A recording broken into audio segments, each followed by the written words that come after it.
Magnus Carlsen akhirnya kembali bermain catur klasik.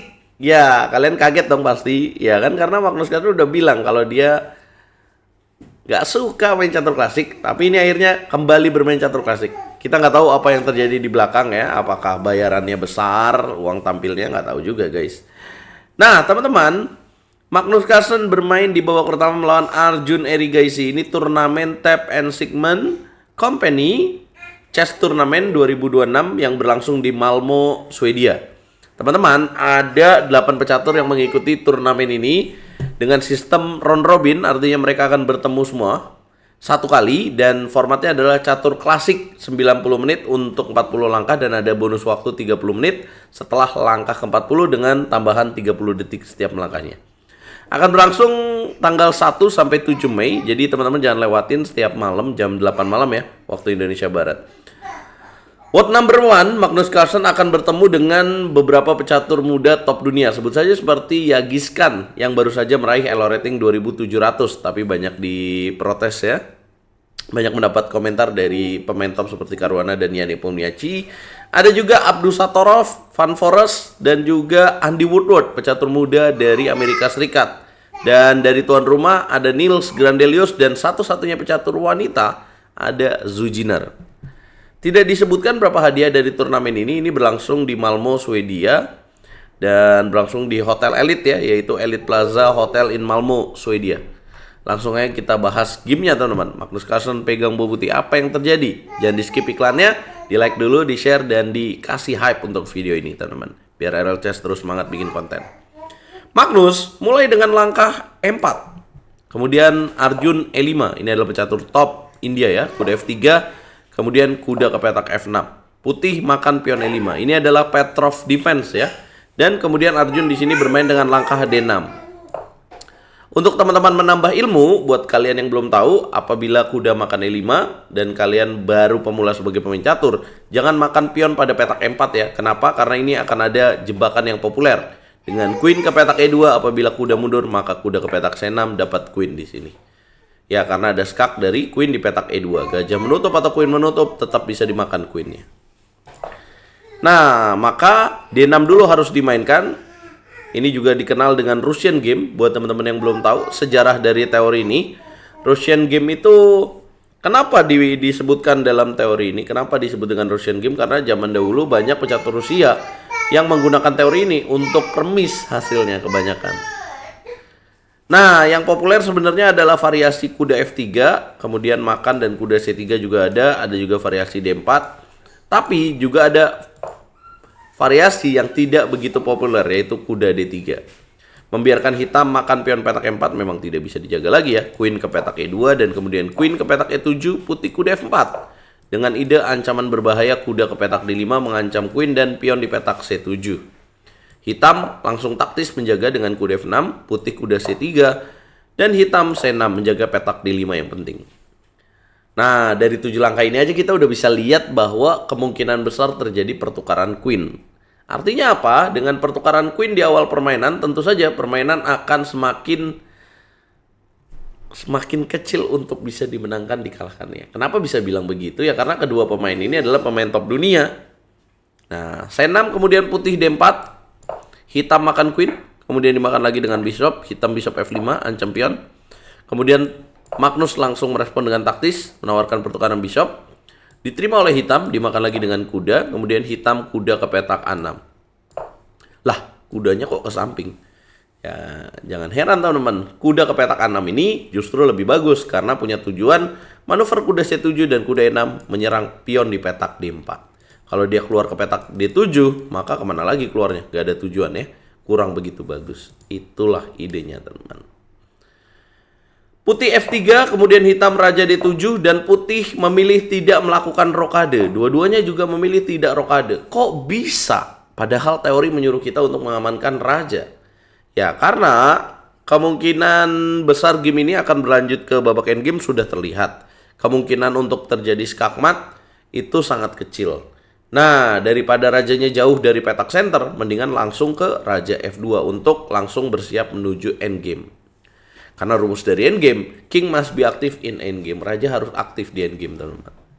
Hitam di sini mainkan langkah G6, akan berbahaya ya kalau dia mendorong pion D5 untuk aktifkan gajah. Ada kelemahan pada petak E5.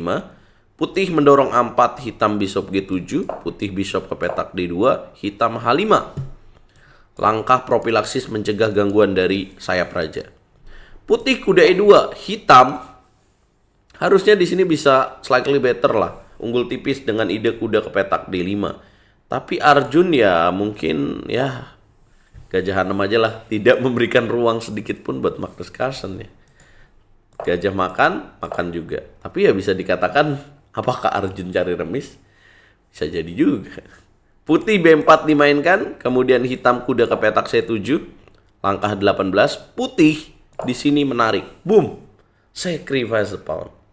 Masih ada lah usaha-usaha kecil dari Magnus Carlsen dengan coba menjebak Arjun Erigaisi dengan pion gratis di petak B5 ini. Ya, kenapa gue bilang pion gratis? Kalau lu coba di sini berpikir dengan cepat, loh dapat pion dong. Tapi sebenarnya di sini ada jebakan yang bahaya banget yang disiapkan oleh Magnus dengan benteng H ke petak B1. Gak mungkin dijaga pion A6 karena kalau dimakan ini ada ikatan pin dari benteng. Maka di sini kalau misalkan raja ke petak C6 ada langkah ajaib yaitu boom D5. Raja geser kena ikatan pin. Kalau di sini raja makan kudanya jatuh. Kalau kuda yang makan terjadi ancaman garpuan kuda. Jadi masih ada tuh tipis-tipis tipuan yang disiapkan oleh Magnus. Hitam menarik mundur benteng tentu saja tidak tertipu. Putih C4, hitam kuda ke petak E6. Putih benteng A ke petak B1, coba menyerang lewat jalur B. Ditutup langsung oleh Arjun dengan C5. Putih D5, hitam kuda ke petak G7, manuver dilakukan. Mau loncat ke sini dia. Putih terus mengganggu lewat sayap menteri. Hitam benteng ke petak center E8 yang terbuka. Putih mengganggu dengan A6, hitam jelas menolak dengan B6. Kalau dimakan jebol dong jalur B-nya.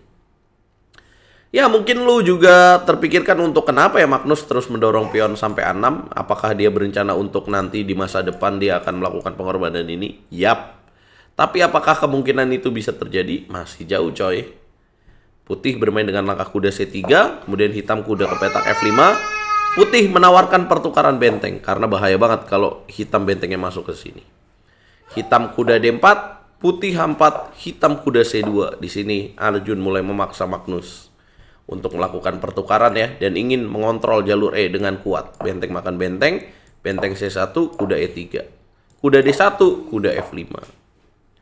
Kemudian putih G3, hitam raja ke petak D8. Putih kuda C3, hitam kuda E3 ancam. Magnus tidak menemukan bagaimana cara untuk menolak ancaman ini ya. Kalau akhirnya dia di sini kuda D1, kuda F5, kuda petak C3, kuda E3, dan kuda ke petak B2, kuda F5.